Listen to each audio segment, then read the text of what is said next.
Oke teman-teman, kita simak video berikut.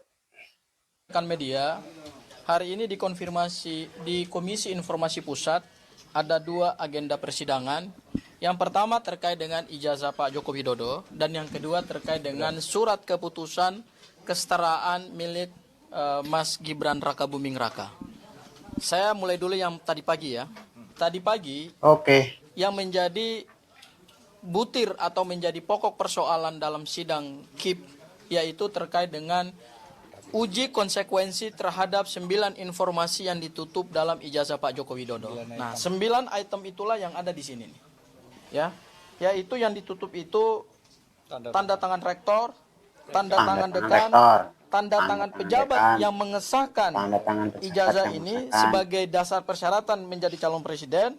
Kemudian juga ada nomor ijazah atau nomor seri ijazah.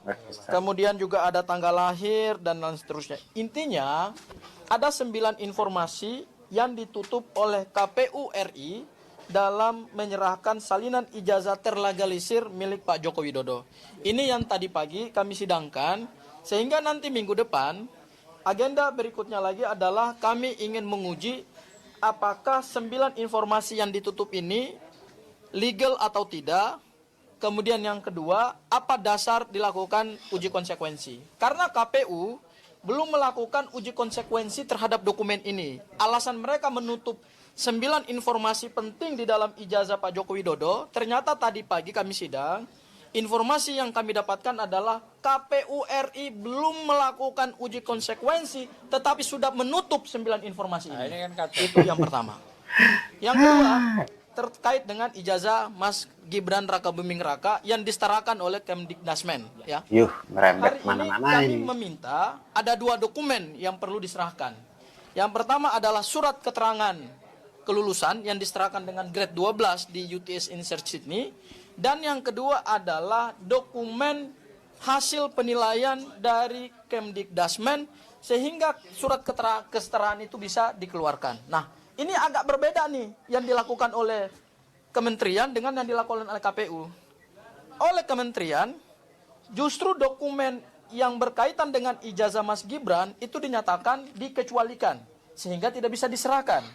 Ini berbeda dengan KPU. KPU bersedia menyerahkan kepada pemohon Pak Bonatua tetapi menutup informasi penting.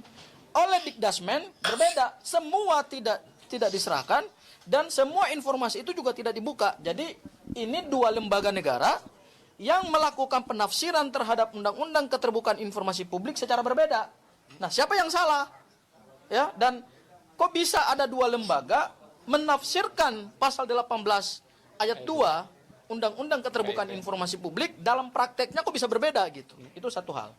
Hal yang kedua, Kemdikdasmen sudah melakukan uji konsekuensi sehingga menjadi dasar bagi mereka tidak menyerahkan itu kepada Pak Bonatua. Berbeda dengan KPU. KPU belum melakukan uji konsekuensi terhadap 9 item yang ada dalam ijazah Pak Joko Widodo ini, tapi sudah menutup. Nah, ini yang berkontradiksi nih. Jadi, ada banyak sekali kontradiksi-kontradiksi, hal-hal yang tidak konsisten yang dilakukan oleh 2 lembaga negara yang berbeda, yaitu KPU RI terkait dengan ijazah Pak Joko Widodo, dan yang kedua oleh Kementerian Dikdasmen terhadap surat keterangan Mas Gibran Rakabuming Raka yang hari ini menjadi wakil presiden. Loh kok bisa 2 lembaga ini berbeda dalam melakukan penafsiran terhadap Undang-Undang Keterbukaan Informasi Publik? Yang terakhir, ternyata setelah tadi kami sidang, justru Kementerian Dikdasmen itu masih belum bisa memberikan kepastian apakah hasil penilaian mereka terhadap semua dokumen yang dimohonkan oleh Mas Gibran Rakabuming Raka sehingga keluar surat kesetaraan itu, apakah sudah dilakukan penilaian yang valid atau belum, dan apakah mereka memiliki dokumen hasil penilaian apa enggak. Karena pada saat Mas Gibran selesai dari Australia kemudian untuk kepentingan mencalonkan diri sebagai wali kota di Solo, itu beliau mengajukan 2 dokumen dalam permohonan aplikasi. Yang pertama adalah identitas pemohon, dan yang kedua adalah identitas akademik yang didapatkan dari Australia. Nah, hasil penilaiannya itu, ini yang sama sekali kita belum tahu. Apakah memang ada hasil penilaian atau tidak? Apakah hasil penilaian yang disampaikan itu hanya secara lisan Ataukah kemudian tertulis? Ini yang nanti kita uji dalam persidangan-persidangan berikut. Intinya adalah kami melihat bahwa dari dua persidangan ini KPU RI dan Dikdasmen belum transparan dan justru berkontradiksi antara satu dengan yang lain dalam memberikan kepastian informasi publik terkait dengan ijazah-ijazah yang sekarang menjadi polemik di publik. Yes. Itu mungkin Sebentar, ada satu hal yang saya lupa. Tadi Pak Bona ini itu dapat Mas Roy. diberi surat pernyataan. Akan ditunjukkan tapi dengan surat pernyataan bermaterai yang mana di situ tidak boleh dilihat secara pribadi dan tidak boleh untuk menyebarkan. Bermaterai. Surat pernyataan akan ditunjukkan secara pribadi tapi tidak boleh. Padahal ini dokumen publik yang mana harus diketahui oleh publik. Oleh sebab itu karena ada pernyataan yang menekan seperti itu, bahkan ada sanksi. Jika melanggar ada sanksinya, lah ini kan suatu penekanan menurut saya, ya kan? Oleh sebab itu klien kami tidak mau menandatangani, bahkan tidak mengisi. Tapi itu didapatkan dengan disodorkan dengan persyaratan yang seperti itu. Mas Roy. Ya, kan?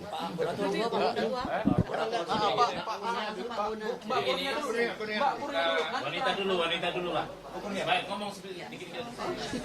Bismillahirrahmanirrahim. Assalamualaikum warahmatullahi wabarakatuh. Saudara-saudara sebangsa dan setanah air, sebagaimana yang sudah diketahui dari pagi sampai dengan sore ini, kami telah mengikuti 3 setidaknya momentum ya. Pertama mediasi, kemudian persidangan dilanjutkan tadi dengan KPU RI, dan yang ketiga itu adalah sidang dengan Kemendikdasmen ya. Saya bisa mengatakan bahwa di tengah kita ketidakpercayaan, mohon maaf, kepada polisi, jaksa dan hakim, maka Komisi Informasi Pusat informasi publik ini adalah merupakan harapan bagi kita untuk mendapatkan informasi yang akurat ya, yang merupakan sebenarnya hak daripada publik jika itu tidak dikecualikan, atau jika pun dikecualikan pasti ada uji konsekuensi dan lain sebagainya. Oleh karena itu kami melihat tadi sebagaimana disampaikan oleh saudara kami Sangaji, bahwa memang kami mendapatkan hikmah di sini, melihat bahwa badan-badan publik tersebut satu dengan lain sering tidak sinkron. Nah, apakah ini menyangkut kepada katakanlah apa kita mengatakannya, permasalahan ini terlalu sensitif ya, sehingga hal tersebut menjadi sulit, padahal sesungguhnya tidak ada kewajiban Anda untuk menjadi sensitif sebagai badan publik.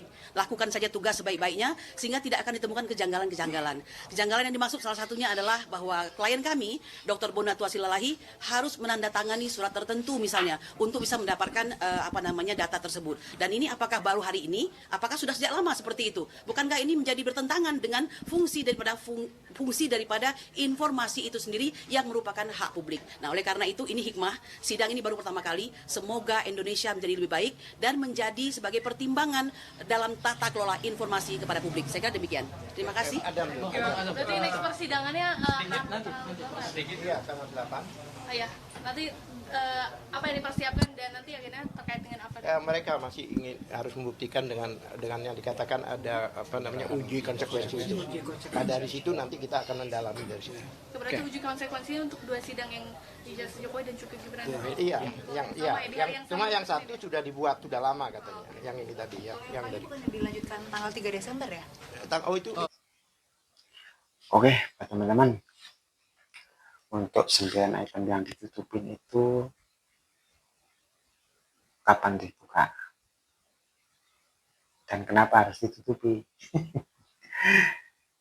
Seperti biasa, silakan like and share juga komen di bawah. Oke, terima kasih.